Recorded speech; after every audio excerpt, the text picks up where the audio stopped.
நோன்பு திறக்கும் நேரத்தில் கேட்கப்பட்ட துவாவுக்கு ஒரு அங்கீகாரம் இருக்குது என்ற கருத்து மக்கள்கிட்ட இருக்குது. நோன்பு திறக்கிற நேரத்தில் துவா செஞ்சுட்டு என்ன செய்கிறாங்க, நோன்பு திறக்கிறாங்க. அந்த நேரத்தில் கேட்குற துவா ஏற்றுக்கொள்ளப்படும் என்று ஒரு நம்பிக்கை இருக்கிறது. சரிதானாண்டு அதை விளக்க சொன்னாங்க.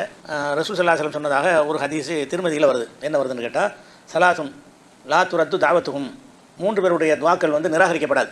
3 ஆட்களுடைய துவா அல்லாஹ்வால் கண்டிப்பாக ஏற்றுக்கொள்ளப்படும். ஒரு ஆள் யாருன்னு கேட்டால், அல் இமாமுல் ஆதிலு, நீதியாக நடக்கக்கூடிய ஒரு மன்னர், ஒரு அரசராக இருக்கார், ரொம்ப நேர்மையாக நடக்கிறார். அவருடைய துவா கண்டிப்பாக ஏற்றுக்கொள்ளப்படும். ஓ சாயிமு ஹீன யுஃப்திரு, நோம்பாளி நோன்பு திறக்கும் போது கேட்குற துவா ஏற்றுக்கொள்ளப்படும். 3வது தாவத்துல் மதுலும், அநீதி இழைக்கப்பட்டவனுடைய துவா. நம்ம ஒரு ஆளுக்கு அநியாயம் செஞ்சிட்டோம்னு சொன்னால், அவன் நமக்கு எதிராக துவா செஞ்சான்னு சொன்னால் அல்ல என்ன செய்வான், அதை ஏற்றுக்கொள்வான். அப்போ இந்த 3 மறுக்கப்படாது என்ற ஒரு கருத்தில் உள்ள ஹதீஸ் திருமதியில் வருகிறது. இந்த திருமதியில் வரக்கூடிய இந்த ஹதீஸை பொறுத்த வரைக்கும் அந்த திருமதி அந்த ஹதீஸில் கீழே சொல்லிடுறாரு, ஆதா ஹதீஸும் லைஸ இஸ்னாதுஹு பிதாக்கல் கவி, இதனுடைய அறிவிப்பாளர் வரிசை வலுவானது கிடையாது, அவரே சொல்லிடுறாரு. உலைசஹோ இந்தி பி முத்தசிலின், இது அறிவிப்பாளர் தொடர்பு அருந்ததாக இருக்கிறது, என்னுடைய கருத்து பிரகாரம் இந்த அறிவிப்பாளர் தொடர் அருந்ததாக இருக்கிறது என்று சொல்லியும் இந்த ஹதீஸை அவர் பலவீனப்படுத்திடுறாரு. எதனால் தொடர்பு அருந்ததுன்னு சொல்கிறாங்கன்னு கேட்டால், இது அபூ ஹுரைரா அறிவிப்பதாக ஜியாதுன்னு ஒரு ஆள் அறிவிக்கிறார். இந்த ஜியாதுங்கிற ஒரு ஆள் அபூ ஹுரைராவை காலத்தவர் இல்லை.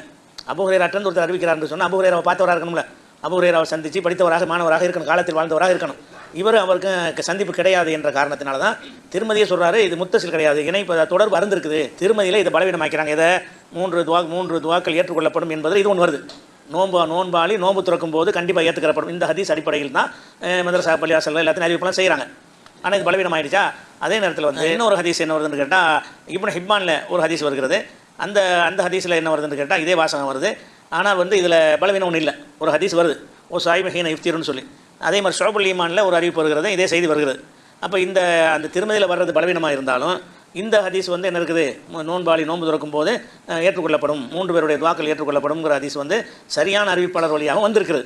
வந்தாலும் இதே ஹதீஸ் ஏராளமான நூல்களில் எப்படி வருதுன்னு கேட்டால், அதாவது திருமதியில் இன்னொரு இடத்துல வருது, அது ஒன்று, முஸ்னத் அகமது ஒன்று, அதே மாதிரி இப்னு மாஜா ஒன்று, இப்னு ஹுசைமா ஒன்று, சுனனுல் குப்ராங்கிற நூல் ஒன்று, தபரானியுடைய கபீர் ஒன்று, தபரானுடைய அவுசத்து ஒன்று, இப்னு ஹிப்பான் ஒன்று, இவ்வளோ நூல்கள்லையும் இந்த ஹதீஸ் எப்படி வருதுன்னா வேறு மாதிரி வார்த்தையில் வருது. அதுதான் சரியான ஹதீஸாக இருக்குது. அந்த வேறமான வார்த்தை எப்படின்னு கேட்டால், 3 பேருடைய துவாக்கள் மறுக்கப்படாது என்று சொல்லிவிட்டு, அஸ்ஸாயிமு ஹத்தா யுஃப்திர, ஒரு நோன்பாளி நோன்பு திறக்கிற வரைக்கும் அவனுடைய துவா ஏற்றுக்கொள்ளப்படும் இருக்குது. நோன்பாளி நோன்பு திறக்கும் நேரத்தில் கேட்கும் துவாங்கிறது அது பலவீனமாக போச்சு. இந்த நூலெல்லாம் எப்படி வருதுன்னு கேட்டால், ஹீன யுஃப்திருக்கு பதிலாக ஹத்தா யுஃப்திர்னு வருது. ஹத்தான்னு வரைக்கும். அப்போ நோன்பு வச்சிருக்கோம்ல, சுபுகுல இருந்து மகரிப் வரைக்கும் நம்முடைய துவா ஏற்றுக்கொள்ளப்படும் அர்த்தம். நோன்பு திறக்கும் நேரத்தில் அல்ல, ஒரு நோன்பாளி நோன்பு திறக்கும் வரைக்கும் அவருடைய துவா ஏற்றுக்கொள்ளப்படும். அப்போ நோன்பாளியை எப்போ இருப்பார், சுபுகுலேருந்து மகரிப் வரைக்கும் இருப்பார். இதுதான் ஏற்றமான கரெக்டான அதிகமான நூல்களையும் அதிகமான அறிவிப்பான் வழியாக வரக்கூடிய என்னென்னு கேட்டால், ஒரு நோன்பாளி நோன்பு திறக்கும் வரை அவருடைய துவாவுக்கு ஏற்றுக்கொள்ளப்படும்.